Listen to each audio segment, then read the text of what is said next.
Welcome to a very special episode of Somewhere in Vegas here on our new home, Spreaker.com. I'm Mark the Q. I'm your host. We were really saddened to hear the loss of Eddie Money this past Friday.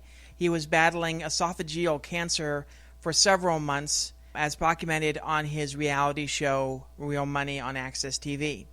Eddie's been on the show 3 separate occasions, each time seemingly to break a little bit of news. We made page 6 one of the times he did break some news, but the interview that we're going to be playing for you today is actually one that's a little bit more poignant.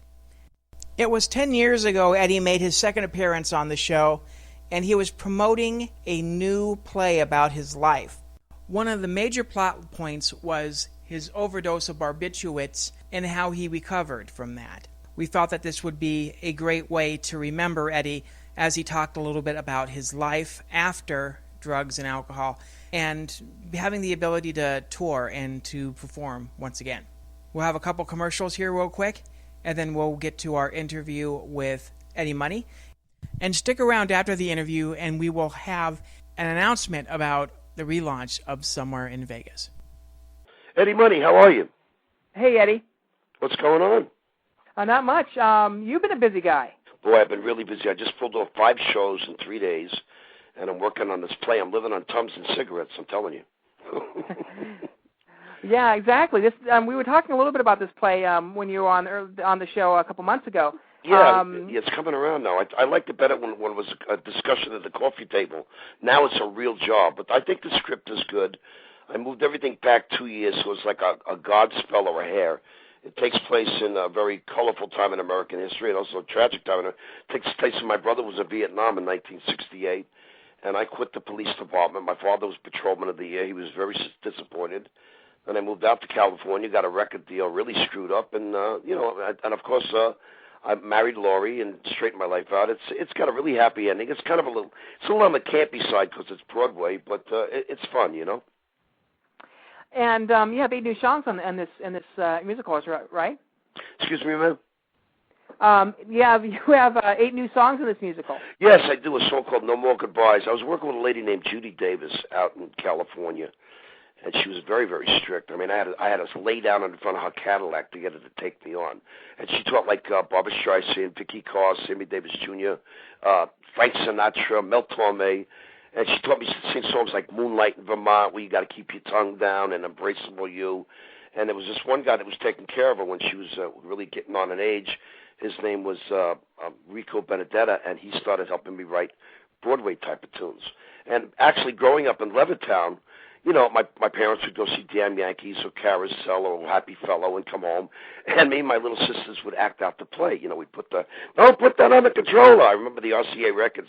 You got to wreck the needle, but we did anyway. And so I grew up with a lot of Broadway in me. So it's not that I'm this is the first time I'm actually being a playwright, which is kind of weird because now I got to wear tailor pants to work. Did you test some of these songs out on tour, or did you basically? A lot of the songs, no, we didn't really test them out on tour because a lot of them are really not rock and rolly. You know, like this one song called "No More Goodbyes" that it reminds me very much of "She's Leaving Home" by the Beatles, and I'm singing it in front of my mother's door. It's, you know, I hate to leave you. It's so hard to say goodbye. You try to talk me out of it. 1,000 reasons why. I'll always be your baby boy. There's nothing more so true. So I'll just say goodbye for now. You know that I love you. And it goes. It's got a little intro, like a Broadway thing. Then it goes into the song. It's very exciting to like do. There's a straight part in everybody. And it's just really.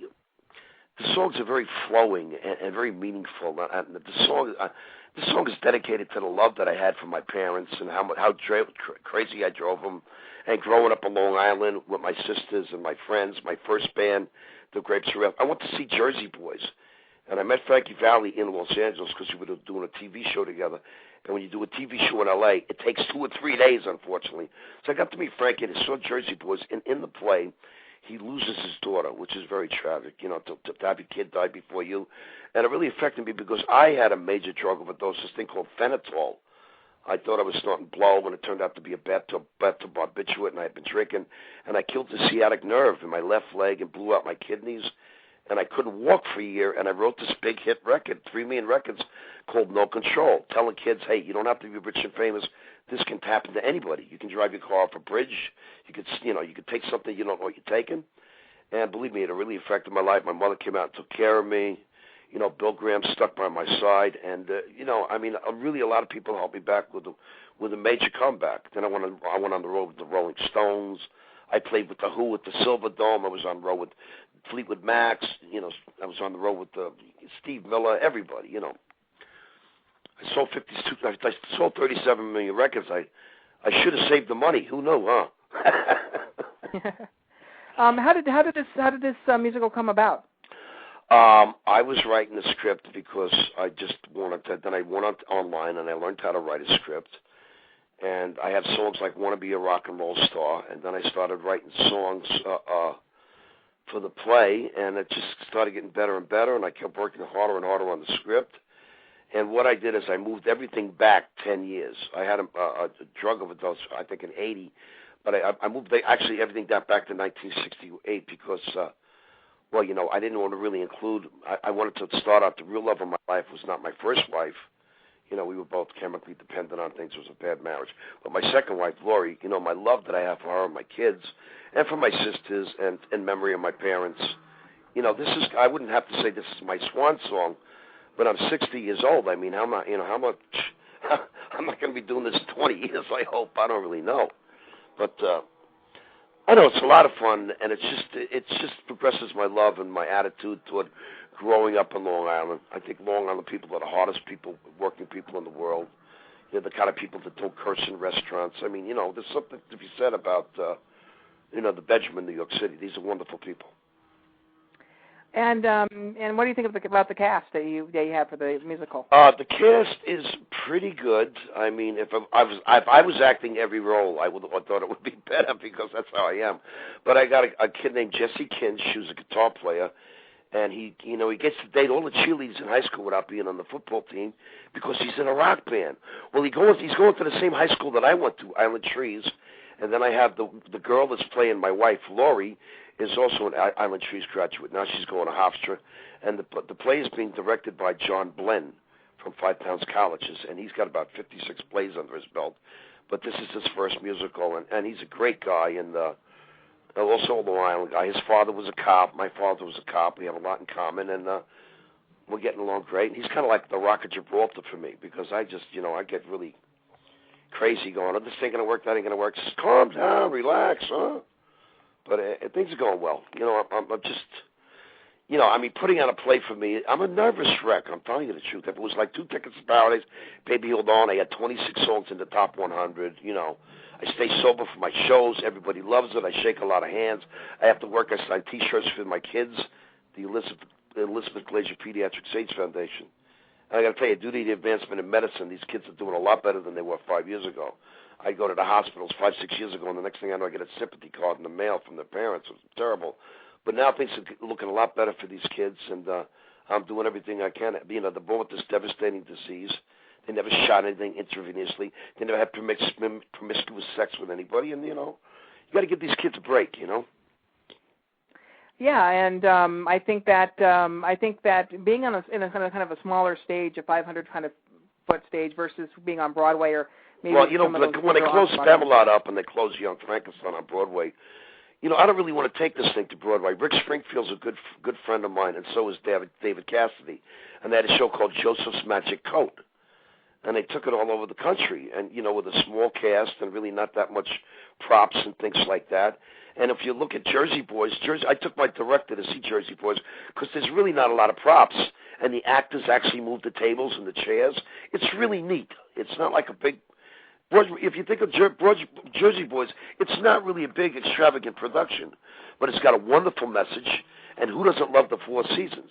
Now, I don't have a claim to be as big as the Four Seasons because I love Sherry and Big Girls Don't Cry. I mean, Eddie Money will never be a Frankie Valli in the Four Seasons. I mean, that's back in the 60s when everybody was buying records, and now these kids can download a record pushing a button on a computer.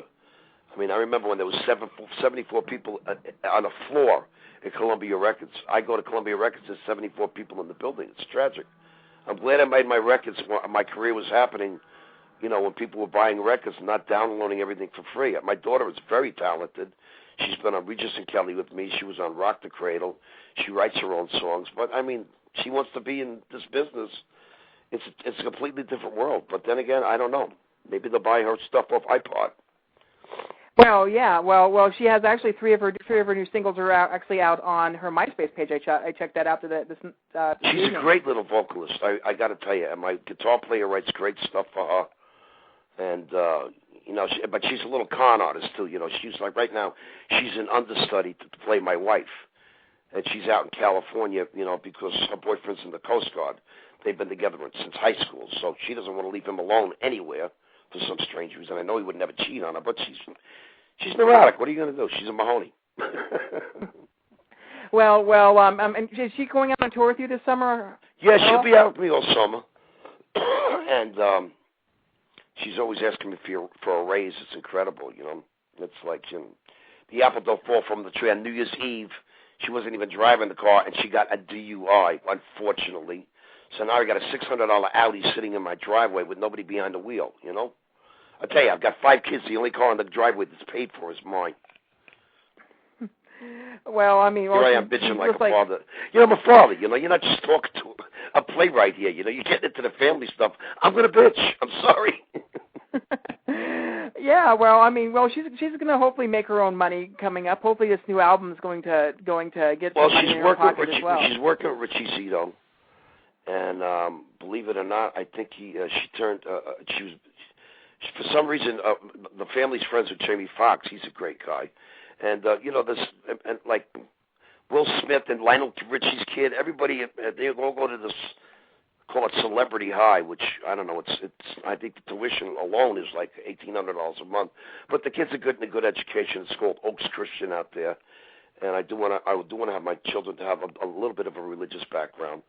So I got them in this pretty high priced school, which is why I'm doing 5 shows in 3 days. I mean, I ain't Billy Joel. You know what I'm saying?